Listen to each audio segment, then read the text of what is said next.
focus on financial stability. The financial parameters of banks and NBFCs continue to be strong. The incoming data suggest that the gap between growth of credit and deposits of scheduled commercial banks has narrowed, with deposits keeping pace with loan growth. In fact, on the financial sector, I can say with confidence that I think the health of the financial sector today is perhaps at one of its best in a long time. The Reserve Bank supervision of the financial sector and its entities continues to be vigilant and proactive. Incipient signs of stress, if any, either at the systemic or entity levels, are monitored closely and proactive action is initiated. The effort is always to resolve the issues non-disruptively. Continuous engagement is held over several months, sometimes even exceeding 1 year, with the regulated entities. Only in extreme cases where sufficient corrective action is not visible, the Reserve Bank resorts to imposition of business restrictions as a last resort in the interest of consumers and financial stability. In fact, there are a large number of entities where the corrective action is taken and where we simply do not take any action because the response by the regulated entities is found to be, very proactive and, very responsive. And so in many cases, without imposing any restrictions on their business or other kinds of activities, the problem gets resolved. Obviously, the list is not known outside. That list is much longer.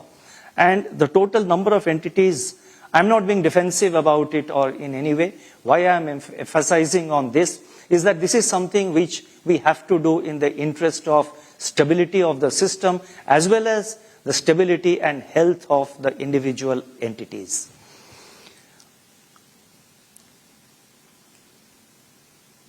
So only in extreme cases where sufficient corrective action is not visible, the Reserve Bank resorts to imposition of business restrictions as a last resort in the interest of consumers and financial stability. To address the issues of unclaimed deposits, inoperative accounts and frozen accounts due to pendency of KYC updation, banks have been advised very recently once again to take necessary steps urgently to bring down the number of such accounts and make the process hassle-free.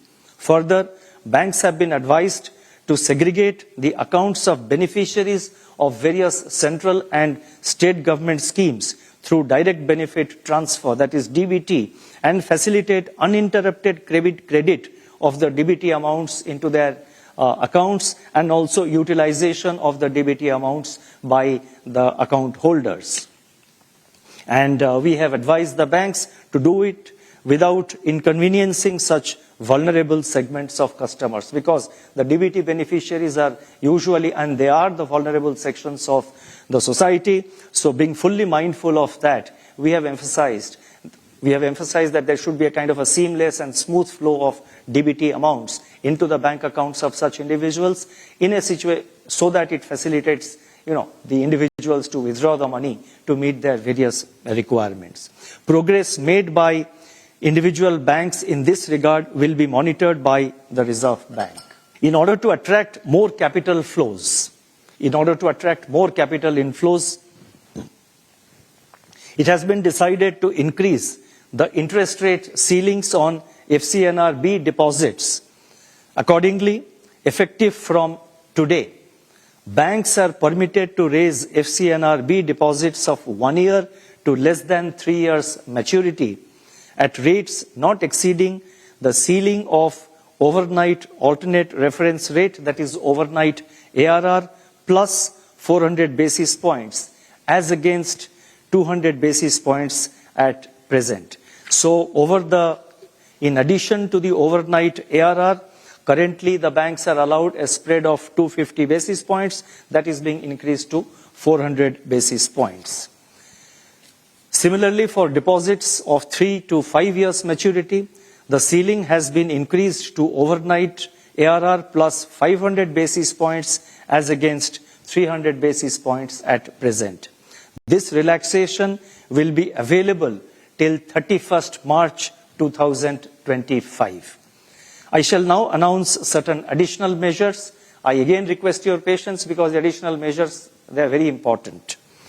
The first one relates to the FX retail platform, and this is how it is. The FX retail platform, which was launched in 2019, is now proposed to be linked with the Bharat Connect platform of the NPCI.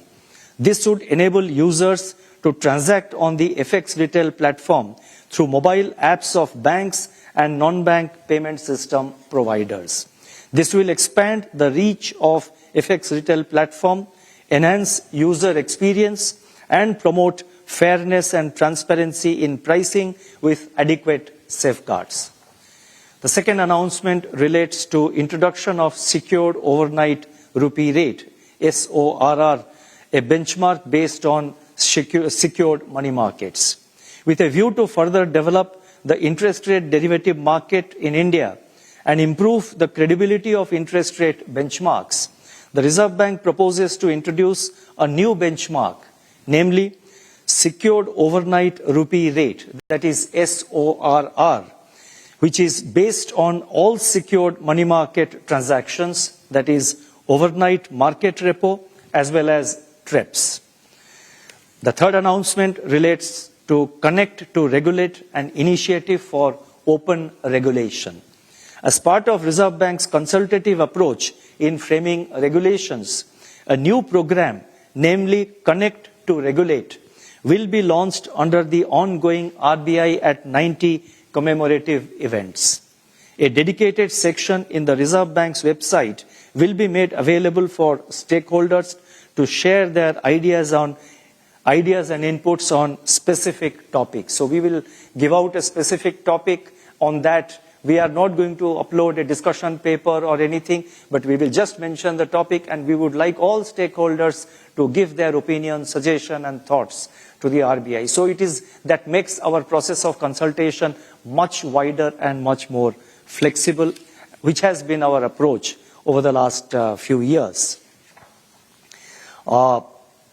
Next announcement is introduction of podcast facility as an additional medium of communication.